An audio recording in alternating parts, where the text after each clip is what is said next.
فوج کے خرچے کم کرو. تو جو بھی آپ بیل آؤٹ کرے گا وہ آپ کنڈیشنز دے گا.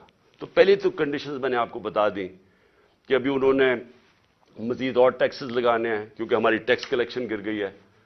400 ارب روپے کے ٹیکسز لگانے ہیں تو وہ بھی مہنگائی پیدا کرے گا.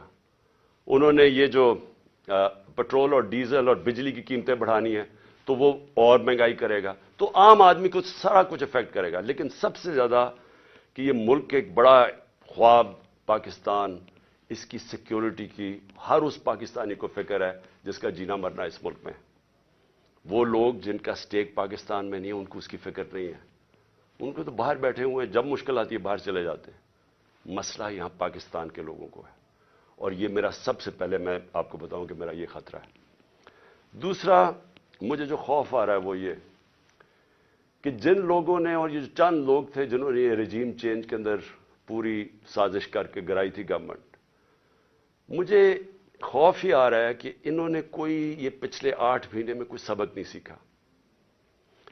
بجائے یہ جلدی ریئلائز کرتے کہ یہ غلطی ہو گئی ہے اور یہ غلطی ٹھیک کرنے کا تو صرف ایک ہی طریقہ تھا جو میں پہلے دن سے کہہ رہا تھا جب ہماری گورنمنٹ گرائی کہ صاف اور شفاف الیکشن کروا دیں. اس کے علاوہ تو کوئی دوسرا طریقہ نہیں تھا. بجائے اس طرف جانے کے مزید اور پاکستان کو دلدل میں ہم نیچے جاتا جا رہا ہے. کیسے ہو یہ رہا ہے کہ عوام کے خوف سے کہ عوام نے اب سوال پوچھنے ہیں. اب سارے تنخواہ دار طبقہ، مزدور، کسان سب اب سوال پوچھیں گے کہ یہ جو آپ سازش کے تحت ان لوگوں کو اوپر لے کے آئے تھے کون ذمہ دار تھے اس کے؟ قوم سوال پوچھے گی. تو اس کے منہ بند کرنے کے لیے اب ساری حرکتیں ہو رہی ہیں. بجائے یہ کہ وہ قوم کو فیصلہ کرنے دے کون کس کو وہ لانا چاہتے ہیں، ایک جمہوری طریقے سے، ایک صاف الیکشن سے وہ قوم الیکٹ کر لے وہ لوگوں کو جس کو بھی وہ لے کے آئے اور وہ اس کو مینڈیٹ دے کہ ہمیں اب اس مشکل وقت سے نکالیں. الٹا دوسری طرف نکل گئے ہیں. جو اس وقت طاقتور لوگ پیچھے بیٹھے ہوئے ہیں، مجھے خوف آ رہا ہے کہ وہ پاکستان کو کدھر لے کے جا رہے ہیں. سب سے پہلے وہ پاکستان کی جمہوریت کو تباہ کرنے پہ تلے ہوئے ہیں. ہر حرکت ابھی یہ کی جا رہی ہے کہ ملک کو ایک فیشزم کی طرف، ایک خوف اور ہراساں پھیلایا جا رہا ہے. یہ میں پچھلے 7 مہینے سے دیکھ رہا ہوں. میں بار بار کہتا ہوں کہ میں نے جنرل مشرف کا مارشل لاء دیکھا. میں آپ کو یقین سے کہتا ہوں کہ کبھی اس طرح کا خوف، جس طرح کی فیشسٹ طور طریقے استعمال کیے جا رہے ہیں، میں نے کبھی ایسا نہیں دیکھا. وہ حرکتیں کی جا رہی ہیں ان لوگوں کو، ہم جو اس وقت بیٹھے ہوئے ہیں اپوزیشن میں، کہ ایک ملک کے غداروں سے ایسے کیا جاتا. میں تو یہ سوچتا تھا نا کہ ملک کا کوئی غدار ہو تو اس سے اس طرح کی چیزیں کی جائیں.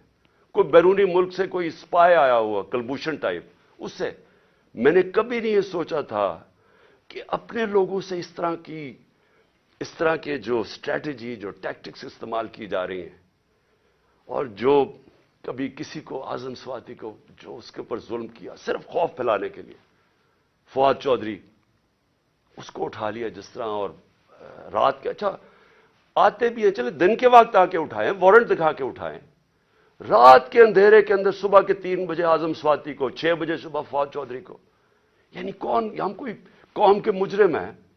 اور اس کے علاوہ جو میڈیا سے کیا، جو ارشد شریف سے کیا، میڈیا کے لوگوں کی صرف آواز بند کرانے کے لیے، اس ملک کی جمہوریت ختم کرنے کے لیے، تاکہ لوگوں کو ڈر سے کہیں لوگ ان چوروں کے پیچھے لگ جائیں.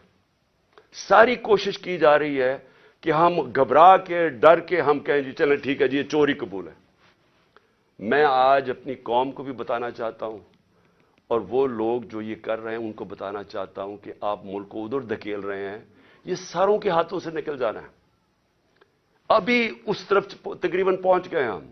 یہ جو معیشت سے ہوا ہے، یہ جو مہنگائی آ رہی ہے، اور ایک طرف مہنگائی آ رہی ہے، دوسری طرف بے روزگاری آ رہی ہے، اور تیسری طرف تنخواہ دار طبقہ ہے.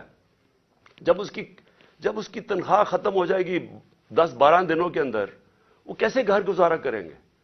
تو یہ تو ابھی آواز اٹھنے والی ہے اس قوم کے اندر. اور اس کے اندر جو ایک جمہوری طریقہ اسے نکالنے کا، ایک سیاسی استحکام پیدا کرنے کا، اس کو ختم کر کے اور زیادہ خوف اور ہراساں پھیلایا جا رہا ہے اور کونے سے لگایا جا رہا ہے جو ملک کی سب سے بڑی جماعت ہے. اور اس سے کیا ہوگا؟ اس سے پاکستان مزید دلدل میں پھنسے گا. ہمارا اس وقت حالات یہ ہیں کہ معیشت تو جا ہی رہی ہے، پاکستان کے چن چن کے ادارے تباہی کی طرف جا رہے ہیں. پارلیمنٹ، فیڈرل پارلیمنٹ کی کیا حیثیت رہ گئی جب راجہ ریاض اپوزیشن لیڈر بن گیا؟ وہ پارلیمنٹ کیا ہے جدھر اپوزیشن ہی نہیں ہے؟ جو کہتا ہے میں نون لیگ سے ٹکٹ لڑوں گا وہ اپوزیشن لیڈر بن گیا. تو پارلیمنٹ ختم. ایف آئی اے کا کام ہے کرپشن پکڑنا، ایف آئی اے کا کام ہے جرم پکڑنا. ایف آئی اے کو صرف شہباز شریف کو وہ منظور چپڑاسی اور وہ جو 16 ارب روپے کی ان کی چوری پکڑی تھی اس کو مٹانے کے لیے، اس کو دبانے کے لیے ساری ایف آئی اے تباہ کر دی ہے. ایف آئی اے میں اپنے وہ چمچے ڈال دیے. ان سے کیا کر رہے ہیں کہ انتقامی کارروائی شروع کروا دی ہے ہر ایک کے اوپر. کہ میرے اوپر 70 کیسز کیے ہوئے ہیں، 70 ایف آئی آرز ہیں میرے پہ. ساری ٹاپ لیڈر جو جس سے ڈر لگتا ہے اس کو پکڑ لیتے ہیں، اس کے اوپر ایف آئی آر کاٹ دیتے ہیں. تو یہ کیا، اس سے کیا ہمارے منہ بند ہو جائیں گے؟ اس سے کیا ملک ٹھیک ہو جائے گا؟ ایف آئی اے، نیب جس نے ہمارے دور میں 480 ارب روپیہ ریکور کیا تھا 3.5 سالوں میں ملک کے لیے، 480 ارب روپیہ. آج 1100 ارب روپیہ جو نیب نے ریکور کرنا تھا وہ معاف کروا دیا چوروں کا، اور نیب کو پھر استعمال کر رہے ہیں. خیر وہ تو ٹوتھ لیس باڈی ہے، اس کے تو اپنی چوری بچانے کے لیے اس کو بھی ختم کر دیا ہے. یعنی لائسنس دے دیا ہے پاکستان میں وائٹ کالر کرائم کو. آج طاقتور اب چوری کرے گا جو ملک سے پیسہ باہر بھجوا دیتا ہے. نیب کی کوئی اب طاقت نہیں رہے گی اس کو پکڑنے کے لیے، صرف چھوٹے چور اب پکڑے جائیں گے. ہماری عدلیہ، ہمارا انصاف کا نظام، اس کے اوپر جتنا پریشر ڈالا ہوا ہے، اور صرف پریشر کس لیے ڈالا ہوا ہے کہ رول آف لا کے لیے نہیں، رول آف لا نہ آئے اس کے لیے پریشر ڈالا ہوا ہے. اور ہمارے سامنے ابھی یہ جو کیئر ٹیکر گورنمنٹ بنی ہے، میں اس کے اوپر آنا چاہتا ہوں کہ پہلے تو قوم کو سمجھ آنی چاہیے کہ کیئر ٹیکر گورنمنٹ کا مطلب ہی ہوتا ہے نیوٹرل امپائر. یہ لے کے کیئر ٹیکر گورنمنٹ اس لیے آئے تھے کہ کسی کو یہ خوف تھا کہ جی جو سٹنگ پارٹی الیکشن کروائے گی وہ صاف اور شفاف الیکشن نہیں کروائے گی، اور اس لیے کیئر ٹیکر گورنمنٹ کا آئیڈیا آیا. لیکن میرا پوائنٹ یہ ہے کہ کیا یہ جو شرمناک ہو رہا ہے کہ کیئر ٹیکر گورنمنٹ کے نام پہ، یہ کبھی پاکستان کی تاریخ میں پہلے ہوا ہے؟ کبھی ایسا ہوا ہے کہ کیئر ٹیکر گورنمنٹ ہمارے بدترین مخالف کو وہاں بٹھا دیا، یہاں بھی اور پختونخوا کے اندر بھی؟ وہ بھی جب آپ کیبنٹ دیکھیں تو اس کا تحریک انصاف، سارے جو اینٹی تحریک انصاف ہے وہ وہاں کیبنٹ میں آ گیا، اور یہاں اس کو بٹھا دیا اور آتے ساتھ ہی کارروائیاں شروع کر دی ہیں جو فواد چودھری سے کی ہیں، اور باقیوں کے اوپر اب ایف آئی آرز بنا رہے ہیں. کیا یہ ہے نیوٹرل کیئر ٹیکر؟ یعنی کوئی قوم کو اتنا بیوقوف سمجھا ہوا ہے کہ آپ ایک طرف نیوٹرل امپائر کھڑا کر رہے ہیں اور بدترین ہمارے مخالف یہاں کھڑے کر دیے لا کے. اور پھر کیئر ٹیکر گورنمنٹ کیا کرتی ہے؟ میں ایک کیس صرف بتانا چاہتا ہوں، یہ جو جے آئی ٹی کا ہے. اب جے آئی ٹی بنی تھی، میں پہلے بھی اس کے اوپر بات کر چکا ہوں. یہ بنی تھی جو میرے اوپر حملہ ہوا، جو مجھے قتل کرنے کی طاقتور لوگوں نے جو سازش کی، اور جو میں ابھی بھی میری ٹانگ اس سے ریکور کر رہی ہے، میری ہڈی پوری طرح نہیں ابھی تک جڑی. تو وہ کیئر ٹیکر گورنمنٹ تو بننا چاہیے تھا ان کو کہ صرف الیکشن کروانے کے لیے. اس نے آتے ساتھ ہی پہلے تو انتقامی کارروائی شروع کی، جو آن گوئنگ سکیمز وہ ختم کر دی ہماری، سب غیر قانونی. جو ڈپارٹمنٹس کے ہیڈ لگے ہوئے تھے، جو نان پولیٹیکل لوگ تھے، ان کو ہٹانا شروع کر دیا. اور جو جے آئی ٹی ہے، جے آئی ٹی کو بند کر دیا. اب پروونشل جے آئی ٹی نے فائنڈنگز کی ہوئی تھی کہ ایک نہیں تھا، 3 شوٹر تھے. 2 جو ڈی پی او گجرات تھا اور جو سی ٹی ڈی کا ایس ایس پی تھا، ان دونوں نے پروونس کی جے آئی ٹی کی پروونس کی پولیس نے منع کر دیا کہ جی ہم اپنے فون بھی نہیں دکھاتے جن سے انہوں نے تصویریں لی تھی، اس کا ویڈیو بنائی تھی جو شوٹر تھا ندیم. اور جب انہوں نے یہ ثابت کر دیا 3 شوٹر ہیں، تو وہ ساری جو پورا بنایا ہوا تھا طاقتور لوگوں نے بیانیہ وہ ختم ہو گیا. تو یہ ضروری تھا کہ طاقتور لوگ سب سے پہلے جو اس حکومت کے پیچھے ہیں کہ جے آئی ٹی کو ختم کریں. اب جے آئی ٹی کا جو انہوں نے ایک اینٹی کرپشن کا آدمی لے کے آئے ندیم سرور, اس نے کیا کیا ہے, اس نے آتے ساتھ ہی سسپینڈ کر دیا جو انویسٹیگیٹنگ آفیسر تھا, اور سارا جو جے آئی ٹی کا ریکارڈ ہے وہ سیل کر دیا. کس چیز کا ڈر ہے؟ میں یہ سوال پوچھتا ہوں کہ اگر کسی نے کوئی غلط کام نہیں کیا تو ان کو ڈر کس چیز کا ہے؟ آخر ایک سب سے بڑی پارٹی کے ہیڈ ایکس پرائم منسٹر کو قتل کرنے کی کوشش کی گئی ہے.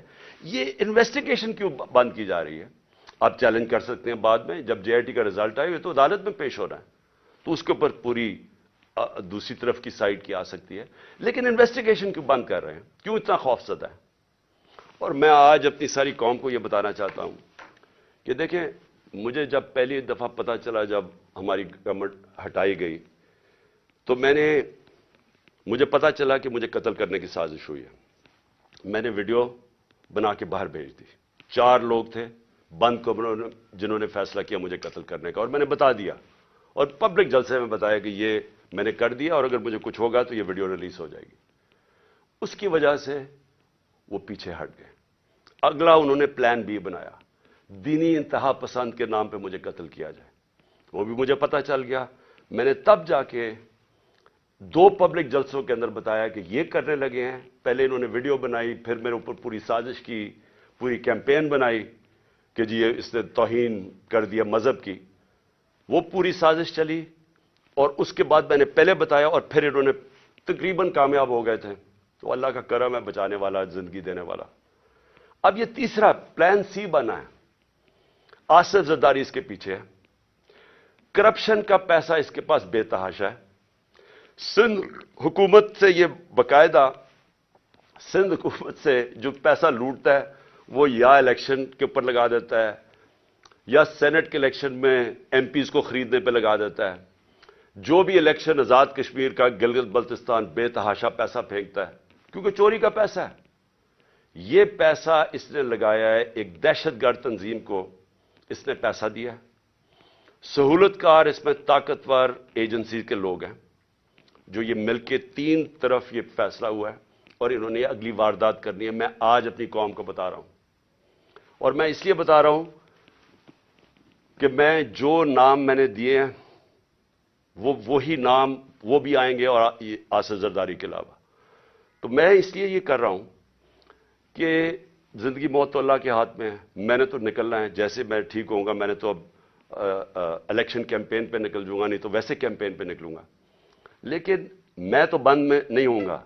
لیکن مجھے کچھ ہوا تو ساری قوم کو پتا ہونا چاہیے کہ یہ کون لوگ تھے جنہوں نے یہ کروایا, تاکہ میری قوم ان کو معاف نہ کرے, یہ انجوائے نہ کر سکے اس کے بعد زندگی. تو میں اس لیے ان کے نام لکھیں. لیکن میں اور اب آخر میں جو چیز کہنا چاہتا ہوں, یہ دیکھیں اس وقت جو سب سے یہ جو فیشزم, جمہوریت کی تباہی, پارلیمنٹ کی تباہی, اداروں کی تباہی, صرف ایک مقصد کے لیے کہ ان کی چوری چھپ جائے, ان چوروں کی, اور کسی طرح عمران خان اور تحریک انصاف کو ہرایا جائے یا عمران خان کو راستے سے ہٹایا جائے.